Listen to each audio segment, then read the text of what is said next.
আসসালামু আলাইকুম রহমতুল্লাহি ওবরাকাতুহ।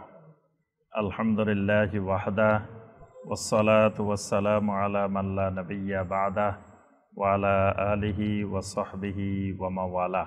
সম্মানিত মুসল্লিয়ানে কেরাম, আজকের খুতবায় যে বিষয়টি আমরা সংক্ষিপ্তভাবে আলোচনা করার চেষ্টা করব ইনশাআল্লাহ, বিষয়টি আমাদের আগের খুতবার ধারাবাহিক অংশ। যে বিষয়টি আমরা এর আগের খুতবায় আলোচনা করেছিলাম, আকসামু তাওহীদুল উলুহিয়া, তাওহীদুল উলুহিয়ার বা তাওহীদুল ইবাদতের প্রকারভেদ। তো এর আগের খুতবায় আমরা তাওহীদুল উলুহিয়া কত প্রকার আমরা বলেছিলাম। তো সেটা কি আপনাদের মনে আছে? তাওহীদুল উলুহিয়া কত প্রকার, কয় প্রকার বলেন তো দেখি? জি, 3 প্রকার। তাওহীদুল উলুহিয়া বা তাওহীদুল ইবাদা 3 প্রকার। 1 নম্বর হলো তাওহীদুল মাহাব্বাহ, 2 নম্বর হলো তাওহীদুত তাআ, 3 নম্বর হলো তাওহীদুন নুসুক। এই হলো তাওহীদুল উলুহিয়া বা তাওহীদুল ইবাদতের 3টা প্রকার। গত খুতবায় আমরা প্রথম প্রকারটি আলোচনা করেছি, তাওহীদুল মাহাব্বাহ। আজকের খুতবায় সংক্ষিপ্তভাবে বাকি 2টি প্রকার, তাওহীদুত তাআ আর তাওহীদুন নুসুক, এই 2টি তাওহীদের উপরে আমরা সংক্ষিপ্তভাবে আলোচনা করার চেষ্টা করব ইনশাআল্লাহ। ঈমানদারদের কাছে সবচাইতে মজার বিষয়, সবচাইতে আনন্দের বিষয় আল্লাহ রাব্বুল আলামিনের তাওহীদ সংক্রান্ত আলোচনা। আর মুশরিকের কাছে, মুনাফিকদের কাছে সবচাইতে অপছন্দনীয় আলোচনা আল্লাহ রাব্বুল আলামিনের তাওহীদের আলোচনা। মানে ঈমানদার সবচেয়ে মজা পায়, সবচেয়ে খুশি হয়, অন্তর পরিতৃপ্ত হয়ে যায় যখনই আল্লাহ রাব্বুল আলামিনের তাওহীদের আলোচনা শুনে।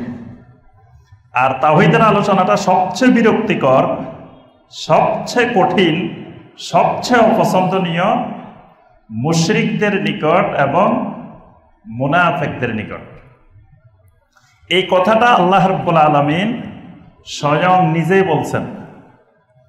সূরা আজ-জুমারের 45 নম্বর আয়াতে কারিমা আল্লাহ রাব্বুল আলামিন বলেন, وَإِذَا ذُكِرَ اللَّهُ وَحْدَهُ اشْمَأَزَّتْ قُلُوبُ الَّذِينَ لَا يُؤْمِنُونَ بِالْآخِرَةِ وَإِذَا ذُكِرَ الَّذِينَ مِن دُونِهِ إِذَا هُمْ يَسْتَبْشِرُونَ।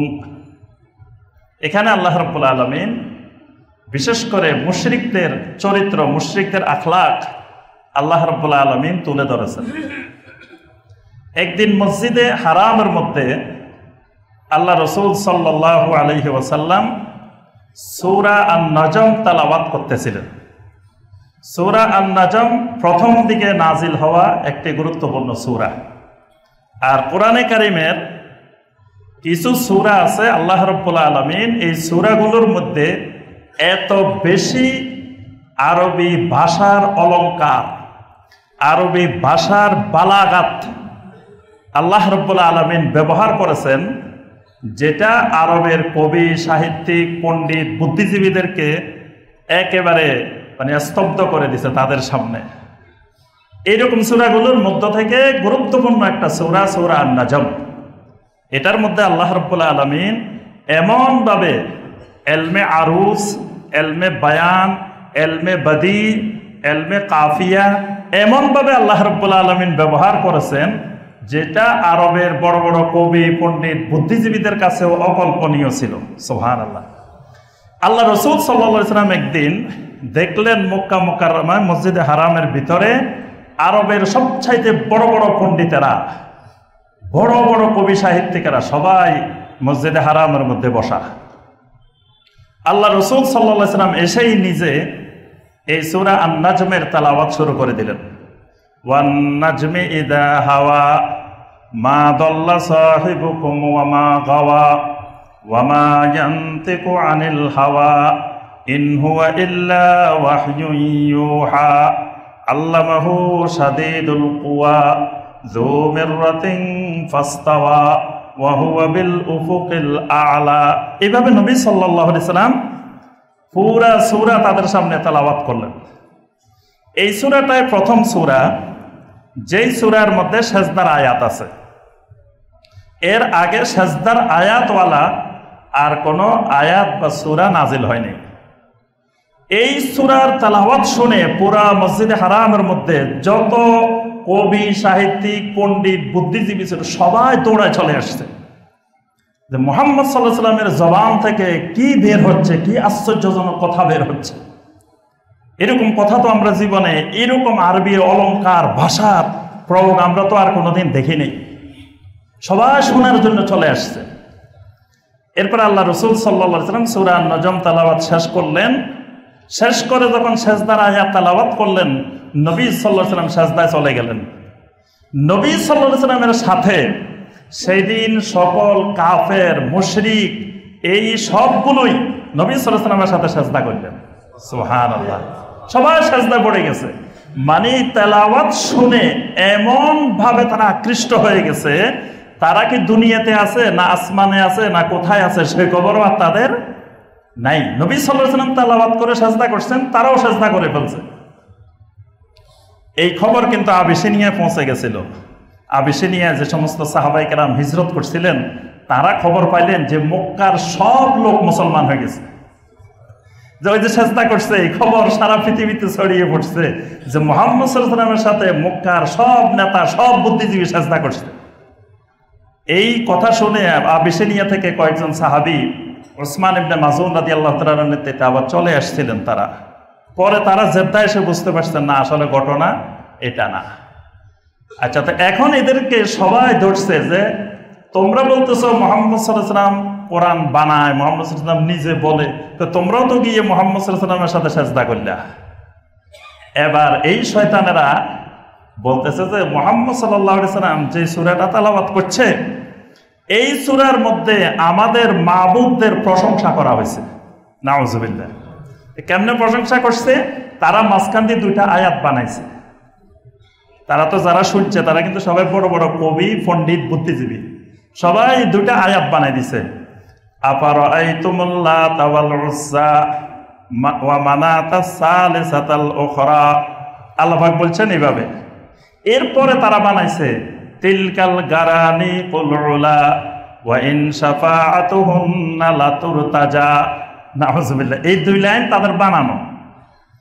ওই আফারাআইতুমুল লাতা ওয়াল উজ্জা ওয়া মানাতাস সালিসাতাল উখরা, লাত উজ্জা মানাতের কথা আল্লাহ পাক বলছেন এখানে।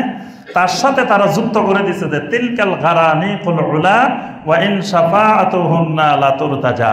বললো যে মুহাম্মদ সাল্লাল্লাহু আলাইহি ওয়াসাল্লাম যখন তেলাওয়াত করছে এই মাঝখান দিয়ে এই কথাটা বলার পরে আমরা এত খুশি হয়েছি যে আমরা এই কারণে তার সাথে আমরাও সাজদা করছি। তখন আল্লাহ রাব্বুল আলামিন এই আয়াতটা, যে আয়াতটা বললাম সূরা জুমারের 45 নম্বর আয়াতে কারিমা, এই আয়াতটা আল্লাহ রাব্বুল আলামিন নাজিল করে বললেন ওয়া ইযা যুকিরাল্লাহু ওয়াহদা, যখন আল্লাহর তাওহীদের আলোচনা করা হয়, যখন আল্লাহ রাব্বুল আলামিনের একত্ববাদের, ওয়াহদার, তাওহীদের আলোচনা করা হয়, ইসমাআসাত কুলুবুল্লাযীনা লা ইউমিনুনা বিল আখিরাহ, তখন যারা আখিরাতের প্রতি ঈমান আনে না এই মানুষগুলোর অন্তর একেবারে বিমর্ষ হয়ে যায়, ভারাক্রান্ত হয়ে যায়, বিমোহিত হয়ে যায়। মানে তাদের আর ভালো লাগে না অন্তরে। এটা তাওহীদের আলোচনা তাদের কাছে একেবারে অপছন্দনীয়। আর ওয়া ইযা যুকিরাল্লাযীনা মিন দুনিহি ইযা হুম ইস্তাবশিরুন, কিন্তু যখন তাওহীদের আলোচনা ছাড়া অন্য আলোচনা করে তখন মুশরিকরা আনন্দে উৎপন্ন হয়ে পড়ে। তো এজন্য আমি প্রথমে এই আয়াতে কারিমাটা দিয়ে শুরু করছি, এজন্য যে আলহামদুলিল্লাহ তাওহীদের আলোচনাটাই আমাদের কাছে সবচাইতে মজার, সবচাইতে আনন্দের, সবচাইতে প্রিয় আলোচনা। কিন্তু দুর্ভাগ্যজনক এই আলোচনা হয় সমাজে খুব কম, এই আলোচনা তেমন বেশি হয় না। কিন্তু ইমানদারের, মুমিনদের সবচেয়ে বেশি আলোচনা হওয়ার কথা ঘরে ঘরে সব জায়গায় শুধু আল্লাহ রাব্বুল আলামিনের তাওহীদের। কারণ তাওহীদ বুঝলে সে মোটামুটি সব বুঝে গেছে। আর যে তাওহীদ বুঝে নাই সে ইসলামে বুঝে নাই, দ্বীনে বুঝে নাই, কিছুই বুঝে নাই। কিন্তু দেখা যায় আমরা আমল নিয়ে যেরকম মহাব্যস্ততার মধ্যে থাকি, তাওহীদ বোঝা নিয়ে, তাওহীদ জানা নিয়ে ব্যস্ততার মধ্যে নাই। তো তাওহীদ না থাকলে কোনো আমলেই কোনো ব্যক্তির কোনো কাজে আসবে না। আল্লাহ পাক আমাদেরকে তাওহীদ বোঝার তৌফিক দান করুন। তাহলে 2 নম্বর তাওহীদ, যেটা তাওহীদুল উলুহিয়ার দ্বিতীয় প্রকার, সেটা হলো তাওহীদুত তাআ। তাআ মানে আনুগত্য, আনুগত্যের তাওহীদ, ইতাআতের তাওহীদ, আনুগত্যের তাওহীদ। অর্থাৎ সোজা কথা হলো যে যিনি আল্লাহ রাব্বুল আলামিনের তাওহীদে বিশ্বাস করবেন, তিনি একমাত্র আল্লাহ রাব্বুল আলামিনের আনুগত্য করবেন। যিনি আল্লাহর তাওহীদে বিশ্বাসী, তিনি আনুগত্য করবেন, হুকুম মানবেন, বিধান মানবেন, সবকিছু একমাত্র আল্লাহ রাব্বুল আলামিনের। আল্লাহ রাব্বুল আলামিন ছাড়া আর কারো কোনো আইন কানুন, বিধি বিধান, হুকুম তাওহীদবাদী মুমিন মানবে না, বিশ্বাস করবে না। এটাই হলো মূল কথা, তাওহীদুত তাআ, আনুগত্যের তাওহীদ। আল্লাহ রাব্বুল আলামিন আল্লাহর আনুগত্যের সাথে নবী সাল্লাল্লাহু আলাইহি সাল্লামের আনুগত্যকে সম্পৃক্ত করে দিয়েছেন। এই জন্য সূরা আন-নিসার ৮০ নম্বর আয়াতে আল্লাহ রাব্বুল আলামিন বলে দিয়েছেন, মাই ইউতিউর রাসূল ফাকাদ আতা আল্লাহ। যে ব্যক্তি আমার রাসূলের আনুগত্য করবে, সে মূলত আল্লাহ রাব্বুল আলামিনের আনুগত্য করবে। সুবহানাল্লাহ। নবী সাল্লাল্লাহু আলাইহি সাল্লামের আনুগত্য করাটাই আল্লাহ রাব্বুল আলামিনের আনুগত্য করা। এই আয়াতে কারিমের মাধ্যমে নবী সাল্লাল্লাহু আলাইহি সাল্লামের হাদিসকে আল্লাহ রাব্বুল আলামিন ওহীর আওতাভুক্ত করে নিলেন এবং হাদিস মানাকে, নবী সাল্লাল্লাহু আলাইহি সাল্লামের আনুগত্য করাকে ফরজে আইন সাব্যস্ত করে দিলেন। অর্থাৎ নবী সাল্লাল্লাহু আলাইহি সাল্লামের আনুগত্য করা, নির্দেশ মানা, এটা আল্লাহ রাব্বুল আলামিনের নির্দেশ মানা। এই জন্য আল্লাহ পাক বলে দিলেন, মান ইউতিউর রাসূল ফাকাদ আতা আল্লাহ। যে ব্যক্তি আমার রাসূলের আনুগত্য করবে, সে মূলত আল্লাহর আনুগত্য করবে। এই জন্য যিনি হাদিস অস্বীকার করবে, যিনি সহি কোনো হাদিস পাওয়ার পরেও সেটাকে অস্বীকার করবে, তার ঈমান নেই। তিনি ওহীকে অস্বীকার করলেন, আল্লাহ রাসূল সাল্লাল্লাহু আলাইহি ওয়াসাল্লামকে অস্বীকার করলেন এবং প্রকারান্তরে তিনি কোরআনকে অস্বীকার করলেন। এজন্য নবী সাল্লাল্লাহু আলাইহি ওয়াসাল্লামের হাদিস অস্বীকার করার কোনো উপায় নাই। এরপরে আল্লাহ রাব্বুল আলামিন নবী সাল্লাল্লাহু আলাইহি ওয়াসাল্লামের ক্ষেত্রে কোরআনে কারিমে বেশিরভাগ জায়গায় আল্লাহ পাক আব্দ ব্যবহার করছেন। আব্দ মানে আল্লাহ হইলেন মাবুদ, নবী সাল্লাল্লাহু আলাইহি ওয়াসাল্লাম হইলেন আব্দ। মানে আল্লাহ রাসূল সাল্লাল্লাহু আলাইহি ওয়াসাল্লাম হলেন আল্লাহর বান্দা, আল্লাহর গোলাম, আর আল্লাহ রাব্বুল আলামিন হইলেন মালিক। মালিক আর গোলাম, খালেক আর মাখলুক। আল্লাহ রাব্বুল আলামিন হইলেন খালেক, নবী সাল্লাল্লাহু আলাইহি ওয়াসাল্লাম হইলেন মাখলুক। আল্লাহ হইলেন মাবুদ, নবী সাল্লাল্লাহু আলাইহি ওয়াসাল্লাম হইলেন আব্দ। এইভাবে কোরআনে কারিমে অধিকাংশ জায়গায় আল্লাহ রাব্বুল আলামিন নবী সাল্লাল্লাহু আলাইহি ওয়াসাল্লামের পরিচয় করে দিয়েছেন আব্দ হিসাবে। আলহামদুলিল্লাহিল্লাযী আনজালা আলা আবদিহিল কিতাব। সমস্ত প্রশংসা ওই আল্লাহর, যিনি তার বান্দার উপরে কিতাব নাজিল করছেন। এই তার বান্দা মানে আল্লাহ রাসূল সাল্লাল্লাহু আলাইহি ওয়াসাল্লাম। ওয়া ইন কুনতুম ফি রাইবিম মিম্মা নাযালনা আলা আবদিনা। আমার বান্দার উপরে যেই কোরআন নাজিল করেছি, এই ব্যাপারে যদি তোমাদের সন্দেহ থাকে, তোমরাও এরকম একটা সূরা বানিয়ে নিয়ে আসো। এখানে আব্দ মানে নবী সাল্লাল্লাহু আলাইহি ওয়াসাল্লাম।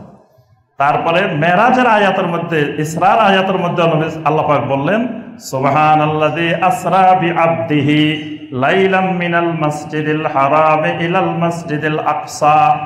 নবী সাল্লাল্লাহু আলাইহি ওয়াসাল্লামকে পরিচয় করাই দিলেন আব্দ, আল্লাহর গোলাম।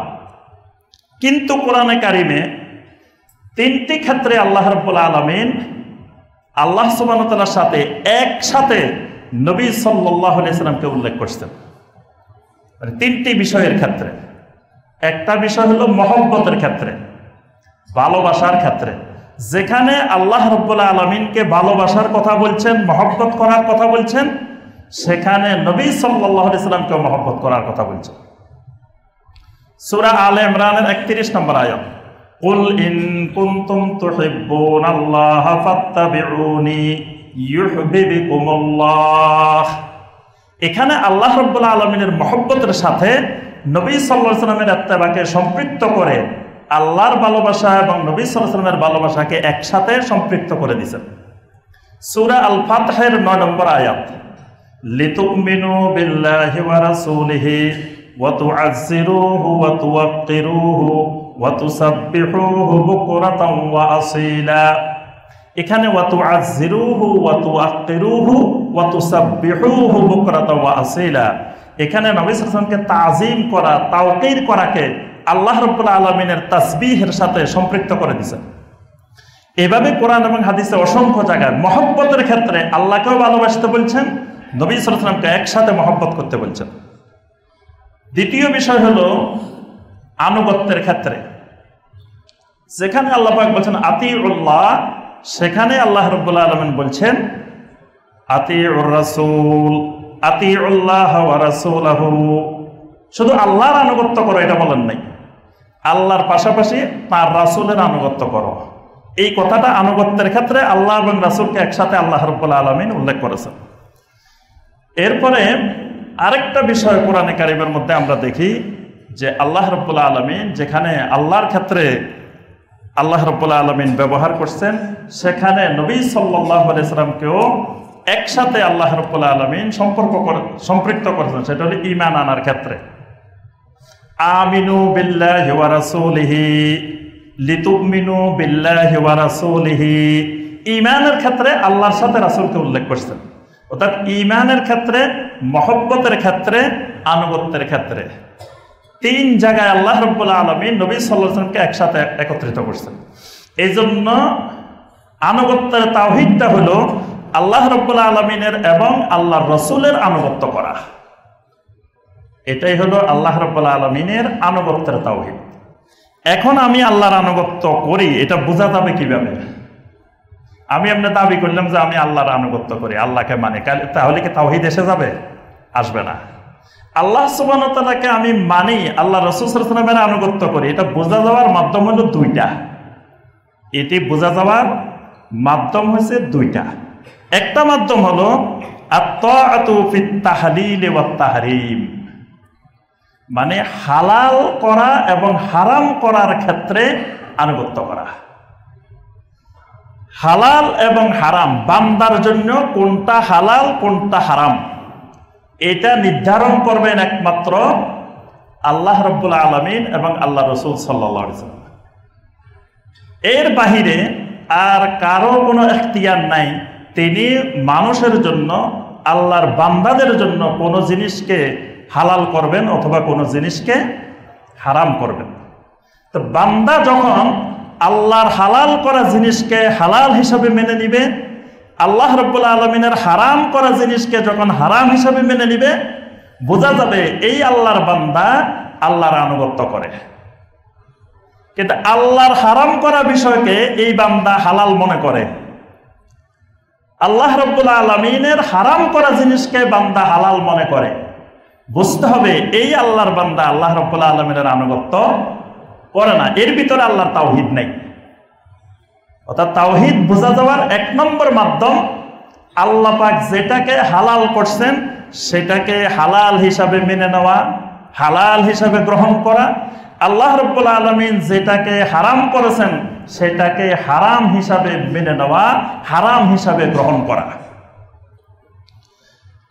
সূরা আল আনআমের 121 নম্বর আয়াত, আল্লাহ রাব্বুল আলামিন বলেন ওয়া ইন্নাশ শায়াতিনা লায়ুহুনা ইলা আউলিয়াইহিম লিয়ুজাদিলুকুম ওয়া ইন আতাতুমুহুম ইন্নাকুম লামুশরিকুন। আল্লাহ পাক বলেন শয়তান তার বন্ধুদের কাছে ওহী করে, লিয়ুজাদিলুকুম, যাতে তারা তোমাদের সাথে বিতর্ক করে। অর্থাৎ তো আল্লাহ যেটাকে হালাল করছে শয়তান সেটাকে হারাম করে, আল্লাহ যেটাকে হারাম করছেন শয়তান সেটাকে হালাল বানায়। তা আল্লাহ পাক বলেন ওয়াইন আতাতুমুহুম ইন্নাকুম লামুশরিকুন, ওই শয়তানের হালাল করা জিনিসকে তোমরা যদি আনুগত্য করো, মেনে নাও, শয়তানের হারাম করা জিনিসকে তোমরা যদি মেনে নাও, ইন্নাকুম লামুশরিকুন, আল্লাহ পাক ফতোয়া দিয়ে দিয়েছেন নিজেই যে তোমরা ডাইরেক্ট মুশরিক, তোমরা ঈমানদার নও। এজন্য শয়তানের হালাল এবং হারাম একজন ইমানদার কখনো মেনে নিতে পারে না। শয়তানের করা মানে শয়তানের দোসরেরা। জমিনে শয়তানের অনেক আউলিয়া আছে। জমিনে আউলিয়া দুই রকমের, এক ধরনের আউলিয়া হলো আউলিয়া উল্লাহ, আল্লাহর বন্ধু, আরেক ধরনের আউলিয়া হলো আউলিয়া ও শয়তান, শয়তানের বন্ধু, শয়তানের আউলিয়া। তা আল্লাহ যেমন আল্লাহর বন্ধুদের অন্তরে অনেক কিছু এলহাম করেন, শয়তান ও শয়তানের বন্ধুদের অন্তরে অনেক কিছু ঢেলে দেয়। এজন্য আল্লাহ পাক এখানে ওহী বলছেন, ওয়া ইন্নাশ শায়াতিনা লা ইউহুনা ইলা আউলিয়াইহিম, শয়তান তার বন্ধুদের কাছে জিনিসগুলো ঢুকাই দেয়। শয়তান ঢুকায় মানে শয়তানের অনুসারী, শয়তানের দোসর মানুষ এবং জিন, তারাই কাজগুলো করে দেয়। সূরা শুরার 21 নম্বর আয়াতে আল্লাহ পাক বলেন, আমলাহুম শুরাকাউ শারাউ লাহুম মিনাদ-দীন মা লাম ইয়াযাম বিহিল্লাহ, তাদের জন্য কি এমন কোন শরীক আছে যারা তাদের জন্য দ্বীনের মধ্যে শরীয়ত তৈরি করে যেটা আল্লাহ অনুমতি দেন নাই? অর্থাৎ তাদের জন্য হালাল হারাম নির্ধারণ করে এরকম কেউ কি তাদের আছে? অর্থাৎ এরকম করার অধিকার কোন ইমানদারের নাই। সূরা আল বাকারা 285 নম্বর আয়াত আল্লাহ পাক এখানে ইমানদারের বৈশিষ্ট্য বর্ণনা করছেন। ইমানদারের বৈশিষ্ট্য হলো ওয়াকালু সামি'না ওয়া আতা'না গুফরানাকা রাব্বানা ওয়া ইলাইকাল মাসির। ইমানদার যারা, তারা যখন আল্লাহর কথা শুনে, আল্লাহ রাসূল সাল্লাল্লাহু আলাইহি ওয়াসাল্লামের কথা শুনে, তখন তারা বলে ওঠে সামি'না ওয়া আতা'না, আমরা শুনলাম আর মেনে নিলাম। এটা ইমানদারের বৈশিষ্ট্য। আর মুশরিকের বৈশিষ্ট্য, কাফেরের বৈশিষ্ট্য, মুনাফিকের বৈশিষ্ট্য হলো সামি'না ওয়া আসাইনা, শুনলাম তবে মানলাম না। শুনলাম ঠিক আছে, তবে মানলাম না, আসাইনা। এটা হলো মুনাফিকের বৈশিষ্ট্য, মুশরিকের বৈশিষ্ট্য। আর ইমানদারের বৈশিষ্ট্য হলো সামি'না ওয়া আতা'না। আবার মানার পরে অহংকার আসে না, বলে যে গুফরানাকা রাব্বানা, আয় আল্লাহ, যেভাবে মানার দরকার ছিল আমি সেভাবে মানতে পারি নাই, যেভাবে আপনার হুকুম আমার মানা দরকার ছিল সেভাবে আমি মানতে পারি নাই, মানার মধ্যে অনেক ত্রুটি হয়ে গেছে, গুফরানাকা রাব্বানা, রব্বুল আলামিন আমাকে মাফ করে দেন। সুবহানাল্লাহ, এটা ইমানদারের বৈশিষ্ট্য। তাহলে ইমানদার আল্লাহর হুকুম পাইলে সাথে সাথে ইতাআত করে, আনুগত্য করে। এখন আল্লাহ ছাড়া যদি অন্য কোনো ব্যক্তি, অন্য কোনো মানুষ, অন্য কোনো জিন, অন্য কোনো ব্যক্তি যদি মানুষের জন্য এমন কোনো আইন, এমন কোনো বিধান, এমন কিছু প্রণয়ন করলো যেটা আল্লাহর আইনের বিপরীত, বান্দা যদি ওইটাই মেনে নেয়, তখন বান্দা তাকে রব বানায় নিল। বান্দা যদি যে বানাইছে তার এই বিধানটা মেনে নেয়, বান্দা তাকে রব বানায় নিল। আল্লাহ পাক সূরা তাওবার 31 নম্বর আয়াতে স্পষ্ট করে বলছেন, ইত্তাখাযু আহবারাহুম ওয়া রুহবানাহুম আরবাবাম মিন দুনিল্লাহি ওয়াল মাসীহ ইবনে মারইয়াম। ইহুদিরা এবং নাসারারা তাদের আহবারদেরকে, তাদের রুহবানদেরকে রব বানিয়ে নিছে। তো এই আদি ইবনে হাতেম রাদিয়াল্লাহু তাআলা খ্রিস্টানদের সবচাইতে বড় আলেম ছিলেন।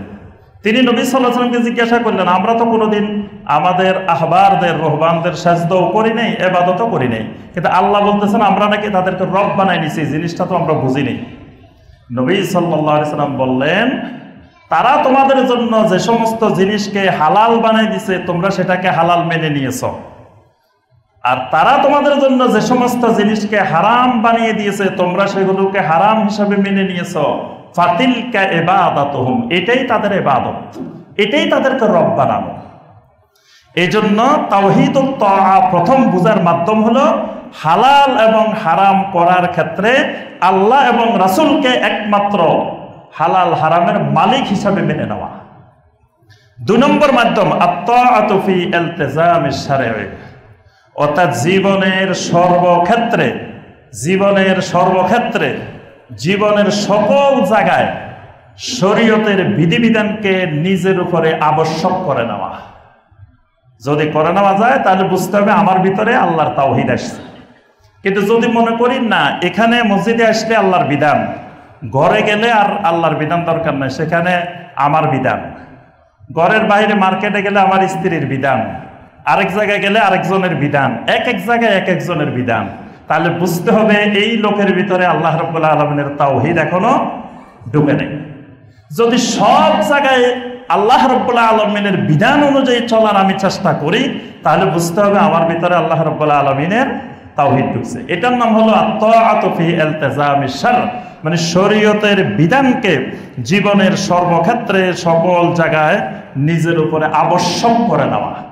যে আমি যেহেতু একজন ইমানদার, আমি আল্লাহর তাওহীদে বিশ্বাসী, সুতরাং আল্লাহর হুকুম ছাড়া আর কোনো হুকুম মানার অধিকার আমার নাই।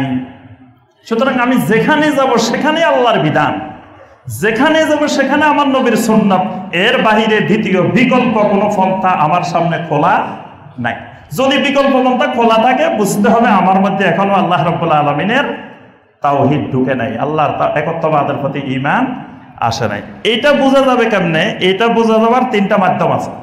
আমি একেবারে সংক্ষেপে বলতেছি যে আমি যে আল্লাহর শরীয়তকে আমার মধ্যে আবশ্যক করে নিলাম, এটা বোঝা যাওয়ার মাধ্যম কোরআন সুন্নাহর দৃষ্টিতে তিনটা। তো সংক্ষেপে তিনটা শব্দ মনে রাখবেন, আমি একেবারে সহজভাবে বোঝার জন্য বলতেছি, এর থেকে সহজ আর সম্ভব না। তিনটা শব্দ মনে রাখবেন: হুকুম, তাহাকুম, তাহকিম। কোরআনের মধ্যে অসংখ্য আয়াতে এই শব্দগুলো পাইবেন, হুকুম, তাহাকুম, তাহকিম। এক নম্বরে হুকুম। হুকুম মানে আমরা বুঝি, হুকুম মানে আইন, হুকুম মানে বিধান, হুকুম মানে আদেশ। এটা কোরআনের শব্দ হুকুম। অর্থাৎ আমার উপরে যত আইন, যত কানুন, যত বিধান, যত হুকুম প্রযোজ্য হবে, কার হবে? একমাত্র আল্লাহর। খালি আল্লাহর বললে বোঝা যাবে তাওহীদ আসে নাই। জীবনের কোনো ক্ষেত্রে আল্লাহর, কোনো জায়গায় আরেকজনের। কিন্তু একজন তাওহীদবাদী ইমানদারের জীবনের সর্বক্ষেত্রে তার উপরে যে আইন, যে কানুন, যে বিধান প্রযোজ্য হবে, সেটা হবে একমাত্র আল্লাহ রাব্বুল আলামিনের। এটাকে বলা হয় হুকুম, এটাকে বলা হয় হুকুম। আল্লাহ রাব্বুল আলামিন সূরা ইউসুফের 40 নম্বর আয়াতে আল্লাহ পাক বলছেন, ইনিল হুকমু ইল্লা লিল্লাহ আমারা আল্লাহ তা'বুদু ইল্লা ইয়্যাহু যালিকাদ দীনুল কাইয়্যিম। ইনিল হুকমু ইল্লা লিল্লাহ, বান্দাকে হুকুম দেওয়ার অধিকার, বান্দাকে আইন দেওয়ার অধিকার, বান্দাকে নির্দেশ দেওয়ার অধিকার আল্লাহ ছাড়া দ্বিতীয় আর কারো নাই। আল্লাহ পাক এখানে একবারে স্পষ্ট করে বলছেন যে ইনিল হুকমু ইল্লা লিল্লাহ, যে আল্লাহ রাব্বুল আলামিনই একমাত্র বান্দাকে হুকুম দেওয়ার মালিক। আল্লাহ সুবহানাহু ওয়া তাআলা ছাড়া আর কেউ বান্দার জন্য কোনো আইন প্রণয়ন করতে পারে না, কোনো আইন, হুকুম, বিধান তৈরি করতে পারে না। যদি করে, বুঝতে হবে তার ভিতরে এখনো তাওহীদ ঢুকে নেই, তাওহীদ আসে নাই, ঈমান আসে নাই। আর করলে তাকে কোরআনের ভাষায় বলা হয় তাগুত, তাকে কোরআনে কারিমের ভাষায় বলা হয় তাগুত। যেমন আল্লাহ রাব্বুল আলামিন সূরা আন-নিসার 58 নম্বর আয়াতে বলছেন, ইন্নাল্লাহা ইয়া'মুরুকুম আন তু'আদ্দুল আমানাতি ইলা আহলিহা ওয়া ইযা হাকামতুম বাইনান নাসি আন তাহকুমু বিল আদল ওয়া ইযা হাকামতুম বাইনান নাসি আন তাহকুমু বিল আদল। যখন মানুষের মধ্যে তুমি ফয়সালা করবে, বিচার আচার করবে, মানুষের বিভিন্ন সময় মানুষে ঝগড়া হবে, বিভিন্ন মতবিরোধ হবে, বিভিন্ন বিষয় নিয়ে মানুষের মধ্যে বিভিন্ন সমস্যা তৈরি হবে। এই সমস্যাগুলোর সমাধান বিল আদল, আদল সহকারে করতে হবে। এই আদল সহকারে করা মানেই হলো যে আল্লাহ রাব্বুল আলামিনের বিধান অনুযায়ী করতে হবে, আল্লাহ রাব্বুল আলামিনের আইন অনুযায়ী করতে হবে। যদি আল্লাহর আইন অনুযায়ী করা হয়, বুঝতে হবে এরা তাওহীদবাদী, এরা আহলুত তাওহীদ। যদি আল্লাহর আইন অনুযায়ী করা না হয়, এরা আহলুত তাগুত, অর্থাৎ এদের মধ্যে এখনো আল্লাহ রাব্বুল আলামিনের তাওহীদ আসে নাই। দ্বিতীয় বিষয় যেটা বলছি, তাহাকুম। তাহাকুম মানে আমরা দুইজনের মধ্যে ঝগড়া হয়েছে বা কোনো একটা বিষয় নিয়ে বিরোধ হয়েছে, এটা ফয়সালা করবে কে? এই ফয়সালাকারী কে হবে? এটার নাম তাহাকুম, মানে ফয়সালাকারী নির্ধারণ করা। এটাকে কোরআনের ভাষায় বলা হয় তাহাকুম। এই তাহাকুমটাও তাওহীদের অন্তর্ভুক্ত। যখন ফয়সালাকারী জমিনে 3 ধরনের পাওয়া যাবে, এটা একেবারে নূহ আলাইহিস সালামের যুগ থেকে শুরু করে কিয়ামত পর্যন্ত জমিনে 3 রকমের ফয়সালাকারী পাওয়া যাবে। এক রকমের ফয়সালাকারী পাওয়া যাবে বিউরফিন, মানে তিনি সমাজে প্রচলিত বিধান অনুযায়ী আমাদের দুইজনের ফয়সালা করে দিবেন। আরেক ধরনের পাওয়া যাবে বিমুজাররিদিল হাওয়া, উনি বলবে যে সমাজে যাই থাকুক, আমি যেহেতু পাওয়ারফুল, আমি যেটা বলি সেটাই আইন। এটাকে বলা হয় বিমুজাররিদিল হাওয়া। আরেকটা হলো বিমুক্তাদা শারঈ, আমার আল্লাহ এবং রাসূল যেভাবে বলছেন ঠিক সেইভাবে। তাহলে সমাজে ফয়সালাকারী তিন ধরনের থাকবে। এক ধরনের হবে প্রচলিত যেভাবে চলে সমাজে, বাস আমার তো ফয়সালা সেভাবে হবে। আরেকটা হলো না, সমাজ যেভাবে চলুক, আমি যেহেতু শক্তিশালী, আমি যেটা বলি এটাই আইন, আমার মতো চলবে। আরেকটা হলো বিমুক্তাদা শারঈল্লাহি ওয়া রাসূলিহি সাল্লাল্লাহু আলাইহি ওয়াসাল্লাম, আল্লাহ এবং রাসূল যে শরীয়ত দিয়েছেন ওই শরীয়তের বিধান অনুযায়ী হবে। এখানেই তাওহীদের প্রশ্ন। যদি কেউ ওই সমাজের প্রচলিতটা বাদ দিয়ে নিজের হাওয়া থেকে নিজের মন গড়া বিধিবিধান বাদ দিয়ে আল্লাহ এবং রাসূলের বিধানের সামনে অবনত হইতে পারে, এটার নাম তাওহীদ। আর যদি হইতে না পারে, বুঝতে হবে এই লোকের কাছে এখনো আল্লাহ রাব্বুল আলামিনের তাওহীদ আসে নাই। আল্লাহ পাক সূরা আন-নাসার 59, 60, 61 নম্বর আয়াতে বলছেন, ফাইন তানাযাতুম ফি শাইইন ফারুদ্দুহু ইলাল্লাহি ওয়ার রাসূল, যখন তোমাদের মধ্যে কোনো মতবিরোধ দেখা দিবে, ফারুদ্দুহু ইলাল্লাহি ওয়ার রাসূল, এই মতবিরোধের সমাধান আল্লাহ এবং রাসূলের দিকে যেতে হবে। ইন কুনতুম তুমিনুনা বিল্লাহি ওয়াল ইয়াউমিল আখির, যদি তোমরা ঈমানদার হও। ঈমানদার না হলে যাওয়া দরকার নাই, ঈমানদার হলে এটার সমাধান আল্লাহ এবং রাসূল থেকে নিতে হবে। এরপরের আয়াতে আল্লাহ পাক আরো স্পষ্ট করছেন, মুনাফিকদের বৈশিষ্ট্য হলো আলাম তারা ইলাল্লাযীনা ইয়াজউমুনা আন্নাহুম আমানু বিমা উনজিলা ইলাইকা ওয়া মা উনজিলা মিন ক্বাবলিক, আপনি কি ওই মুনাফিকদেরকে দেখেন না যারা বলে যে আমরা কোরআনও মানি, কোরআনের আগে যত আসমানি কিতাব আছে সব মানি, কিন্তু ইউরিদুনা আন ইয়াতাহাকামু ইলাত তাগুত ওয়া কাদ উমিরু আন ইয়াকফুরু বি, কিন্তু যখন কোনো বিচার ফয়সালার দরকার হয় তখন নবী সাল্লাল্লাহু আলাইহি ওয়াসাল্লামের কাছে আসতে রাজি হয় না, তখন তাগুতদের কাছে যায়। কারণ নবী সাল্লাল্লাহু আলাইহি ওয়াসাল্লামের কাছে আসলে আল্লাহ রাসূল সাল্লাল্লাহু আলাইহি ওয়াসাল্লাম বিচার করে দিবেন কোরআন অনুযায়ী, সুন্নাহ অনুযায়ী। আর তাগুতের কাছে গেলে বিচার করবে সমাজে প্রচলিত নিয়ম অনুযায়ী অথবা তার মন গড়া। এই জন্য মুনাফিকরা কোনো বিচারের জন্য নবী সাল্লাল্লাহু আলাইহি ওয়াসাল্লামের কাছে আসতে রাজি হইতো না। তারা ইহুদিদের কাছে, মুশরিকদের কাছে যাওয়ার জন্য রাজি হইতো, কিন্তু নবী সাল্লাল্লাহু আলাইহি ওয়াসাল্লামের কাছে আসতে রাজি ছিল না। তাহলে এটা মুনাফিকের বৈশিষ্ট্য। 3 নম্বর বলছি তাহকিম। তাহকিম মানে মাওদাউল হুকুম, মানে বিচারের স্থান, ফয়সালার স্থান, স্থান নির্ধারণের ক্ষেত্রেও তাওহীদ আছে। নবী সাল্লাল্লাহু আলাইহি ওয়াসাল্লামের যুগে একটা ছিল নবী সাল্লাল্লাহু আলাইহি ওয়াসাল্লামের বিচার ফয়সালার স্থান, মসজিদে নববীতে বিচার হইতো। আরেকটা ছিল মদিনার আরো বিভিন্ন বড় বড় নেতা কাব বিন আশরাফের, সেখানেও বিচার হইতো, আরো অনেক জায়গায় বিচার হইতো। এই বিচারের ক্ষেত্রেও সে কোথায় যাবে এটার মধ্যে আল্লাহর তাওহীদ লুকায়িত। অর্থাৎ অনেক মুশরিক, অনেক মুনাফিক মদিনাতে তাদের কোনো সমস্যা হলে নবী সাল্লাল্লাহু আলাইহি ওয়াসাল্লামের আদালতে আসতো না, তারা কাব বিন আশরাফের আদালতে যেত, অন্যান্য ইহুদিদের, বনু কায়নুকার, বনু নজিরের তাদের আদালতে যেত, কিন্তু নবী সাল্লাল্লাহু আলাইহি ওয়াসাল্লামের আদালতে আসতে রাজি হতো না। আল্লাহ পাক সূরা আন-নাসার 65 নম্বর আয়াতে বলে দিয়েছেন, ফালা ওয়া রাব্বিকা লা ইউমিনুন, আপনার রবের কসম করে আমি আল্লাহ বলতেছি, আল্লাহ নিজের কসম নিজে বলতেছেন করে, লা ইউমিনুন, এরা কোনোদিন ঈমানদার হতে পারে না, হাত্তা ইউহাক্কিমুকা ফীমা শাজারা বাইনাহুম, তাদের ভিতরে যত বিরোধ হবে এই বিরোধের ফয়সালাকারী, মীমাংসাকারী যতক্ষণ পর্যন্ত আপনাকে মেনে না নিবে ততক্ষণ আমি আল্লাহর কসম এরা ঈমানদার না। আল্লাহ পাক নিজে কসম করে নিজেই বলে দিচ্ছেন যে এরা ঈমানদার হইতে পারে নাই যতক্ষণ না আপনাকে তাদের বিচারের মতবিরোধের ফয়সালাকারী মেনে নিতে পারবে না। আবার আপনার কাছে আসছে, আপনি ফয়সালাও দিয়ে দিচ্ছেন, কিন্তু মনের ভিতরে খটকা রয়েছে, আপনার বিচারে সন্তুষ্ট হইতে পারে নাই।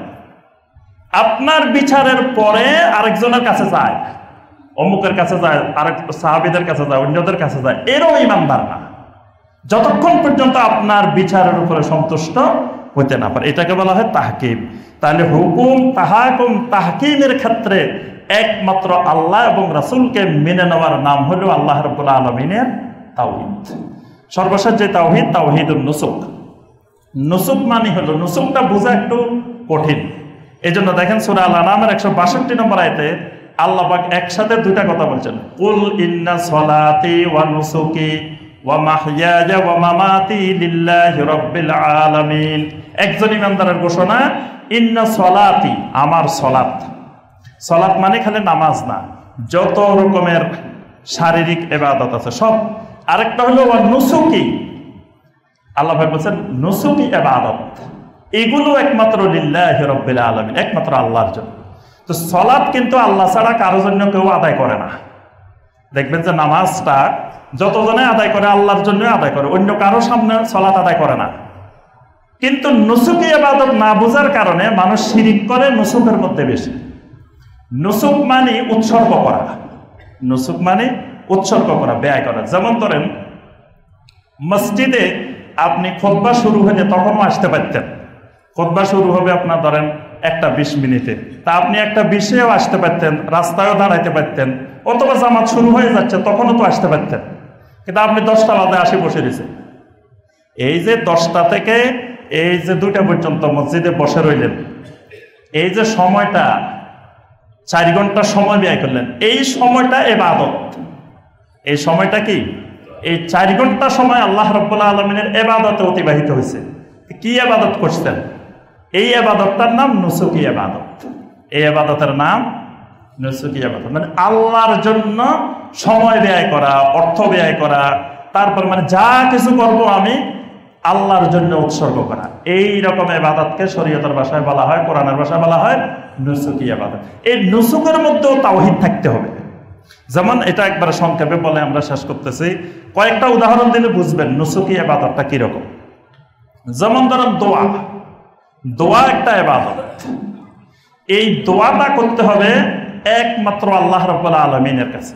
কিন্তু আমি যদি আল্লাহ ছাড়া অন্য কারো কাছে দোয়া করি, মানে আমার অসুখ হয়েছে, অসুখ ভালো করার জন্য আল্লাহর কাছে না আছে, আমি যদি কোনো দিনদার মানুষ, বুজুর্গ মানুষ অন্য কারো কাছে চাই, কোনো জীবিত মানুষ, মৃত মানুষ কারো কাছে যদি আমি চাই আমার অসুখটা ভালো করে দেন, তখন এটার নাম শিরক। আর একমাত্র আল্লাহ রাব্বুল আলামিনের কাছে চাওয়া, এটার নাম তাওহীদ। তাহলে এই দোয়াটা নুসুকি ইবাদত, এখানেও তাওহীদের প্রশ্ন আছে। এরপর আপনার জবে, আমরা তো জবাই করি, গরু জবাই করি, ছাগল জবাই করি, মুরগি জবাই করি, যা জবাই করি, এই জবাইটা একটা ইবাদত। এই জবাই যদি আল্লাহর জন্য হয়, আল্লাহর নামে হয়, এটা তাওহীদ। জবাই যদি আল্লাহ ছাড়া অন্য কারো উদ্দেশ্যে হয়, তখন এটা শিরক। এরপর আপনার মান্নত, মান্নত করা, এটাও ইবাদত, নুসুকি ইবাদত। মান্নত করলে মান্নতটা হবে একমাত্র আল্লাহর জন্য। আল্লাহ ছাড়া যদি কোনো কবরের জন্য, কোনো মৃত ব্যক্তির জন্য, কোনো আপনার দিনদার মানুষের জন্য, তার উদ্দেশ্যে যদি মান্নত করি, তখন এটা হয়ে যাবে শিরক। যেমন আমাদের দেশে অনেকে গরু মান্নত করে, ছাগল মান্নত করে, সিন্নি মান্নত করে, টাকা মান্নত করে, মোমবাতি মান্নত করে, মশারি মান্নত করে, চাদর মান্নত করে, অনেক কিছু মান্নত করে কবরের উদ্দেশ্যে। এটা শিরক। কারণ কবরের তো যিনি আছেন উনি আল্লাহর ওলি বা দিনদার মানুষ। উনি মারা যাওয়ার পরে ওনারা খাওয়ারও দরকার নাই, বিছানারও দরকার নাই, বালিশেরও দরকার নাই, মশারিরও দরকার নাই, ওনাকে আর মশা কামড়ানোরও কোনো সম্ভাবনা নাই, তারপরে চাদর গায়ে দেওয়ার, শীত লাগারও কোনো সম্ভাবনা নাই। অর্থাৎ এই জাতীয় কবর কেন্দ্রিক যত কার্যক্রম, এটা শিরক, এগুলা তাওহীদের বিপরীত। এরপরে আপনার সুজুদ, সেজদা করা। সেজদা একটা গুরুত্বপূর্ণ ইবাদত। সালাতের মধ্যে মূল ইবাদত সেজদা। সেজদা করতে হয় একমাত্র আল্লাহ রাব্বুল আলামিনকে। কেউ যদি আল্লাহ ছাড়া কারো সামনে সেজদা করে, কবরের সামনে সেজদা করে, বা জীবিত কোনো মানুষের সামনে সেজদা করে, সেটা যেই নামে হোক, তাজিমি নামে হোক, ইবাদতের নামে হোক, এটা শিরক। এটা তাওহীদ নষ্ট হয়ে যাবে। তার ভিতরে নুসুকের তাওহীদ নেই, অর্থাৎ সে শিরকে লিপ্ত হয়ে গেছে। তাওয়াফ, তাওয়াফ পৃথিবীতে একমাত্র আল্লাহ পাক বলেছেন ওয়ালিয়াতাওয়াফু বিল বাইতিল আতিক, একটা ঘরের শুধু তাওয়াফ করতে হয়, এর বাইরে আর পৃথিবীর কোথাও তাওয়াফ করা যাবে না। মসজিদে নববীরও তাওয়াফ করা যাবে না। এখন কেউ যদি কবরের চারিপাশে ঘুরে ঘুরে তাওয়াফ করে, অনেক জায়গা আছে কবরের চারিপাশে ঘুরে ঘুরে তাওয়াফ করে, জিকির করে ঘুরে ঘুরে, এই তাওয়াফটা শিরকি তাওয়াফ। এখানে তাওহীদ, অর্থাৎ তাওয়াফ যদি একমাত্র আল্লাহর ঘরে হয়, এটা তাওহীদ। আল্লাহর ঘর ছাড়া অন্য কোথাও যদি তাওয়াফ হয়, এটা হবে শিরক। ইস্তেগাসা, ইস্তেগাসা মানে পরিত্রাণ চাওয়া। পরিত্রাণ চাওয়া মানে আমি কোনো একটা বিপদে, মহা বিপদে পড়ছি, এই বিপদ থেকে পরিত্রাণ চাওয়া। এই পরিত্রাণ চাওয়াটাও একটা ইবাদত।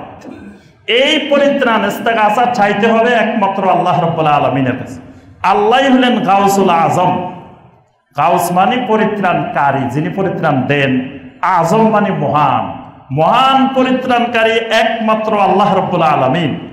আল্লাহ রাব্বুল আলামিন ছাড়া অন্য কাউকে যদি আমি গাউসুল আজম মনে করি, মহান পরিত্রাণকারী বিশ্বাস করি, এটা শিরকি বিশ্বাস। যে আমি আল্লাহ ছাড়াও আরো অনেককে মনে করি যে পরিত্রাণ করতে। আমি বিপদে পড়ছি, আল্লাহকে ডাক না দিয়ে, ইয়া আল্লাহ না বলে আমি বলতেছি ইয়া আলী, ইয়া গাউসুল আজম, ইয়া খাজা বাবা, ইয়া রাফাই, ইয়া দাসুকি, এরকম কাউকে ডাক দিলাম, এগুলো শিরকি ডাক, শিরকি আহ্বান। অর্থাৎ যত বিপদ আপদ মুসিবত হোক একমাত্র ডাক দিতে হবে আল্লাহ রাব্বুল আলামিন। এটার নাম ইস্তেগাসা। এই ইস্তেগাসার শিরকে অসংখ্য মুসলমান ইস্তেগাসার শিরকে নিমজ্জিত আছে, কারণ এটাই বুঝেই নাই, ইবাদতটাই বুঝে নাই, নুসুকি ইবাদত। ঠিক এরকম খাউফ, ভয়, ভয় অন্তরে ভয়, এটাও একটা ইবাদত। এই ভয়টা করতে হবে একমাত্র আল্লাহ রাব্বুল আলামিনকে। অনেকে দেখা যায় এই ভয়টা কবরকে করে, মরা মানুষকে ভয় করে। দেখবেন যে সব পুরা রাস্তা গাড়ি একরকম চালাইছে, কবরস্থান কবরের সামনে দিয়ে যে গাড়ি আস্তে করে স্লো করে দিছে। কি ব্যাপার ড্রাইভার সাহেব স্লো কেন? ও এখানে যেই হুজুর আছে, যেই বাবা আছে, উনি খুব গরম, জোরে চালাইলে উনি গরম হয়ে আমার গাড়ি ধাক্কায় ফালাইও দিতে পারে, অ্যাক্সিডেন্টের সম্ভাবনা আছে। শিরকি বিশ্বাস যে কবরে যিনি আছেন উনি যত বড় দিনদার মানুষে হোক, উনার ওই ক্ষমতা নাই আমাকে দেখার, আমার গাড়ি ফেলে দেওয়ার, আমার কোনো ক্ষতি করার। উনি নিজেই আছে এখন বিপদের মধ্যে, আমার কাছে আমি যদি দোয়া করি ওনার কিছু উপকার হবে, উনি আমার কিছু করার ক্ষমতা ওনার নাই। যদি মনে করি ওনার কিছু ক্ষমতা আছে, তাহলে এটা শিরকি বিশ্বাস, তাওহীদ আমার মধ্যে ঢুকে নেই। ঠিক এইভাবে আর রাজা, তাওয়াক্কুল, রাগবা, রাহাবা, খুশি, অনেকগুলো নুসুকি ইবাদত আছে। অর্থাৎ এই নুসুকের ক্ষেত্রে আল্লাহ রাব্বুল আলামিনের তাওহীদ লাগবে। আল্লাহ রাব্বুল আলামিন আমাদের সবাইকে যথাযথভাবে আল্লাহর তাওহীদকে বুঝার, জানার, মানার, তাওহীদ নিয়ে দুনিয়াতে জীবনযাপন করার, তাওহীদ নিয়ে কবরে যাওয়ার আল্লাহ পাক আমাদের সবাইকে তৌফিক দান করুন। আমিন ইয়া রাব্বাল আলামিন। আসসালামু আলাইকুম ওয়া রাহমাতুল্লাহি ওয়া বারাকাতুহু।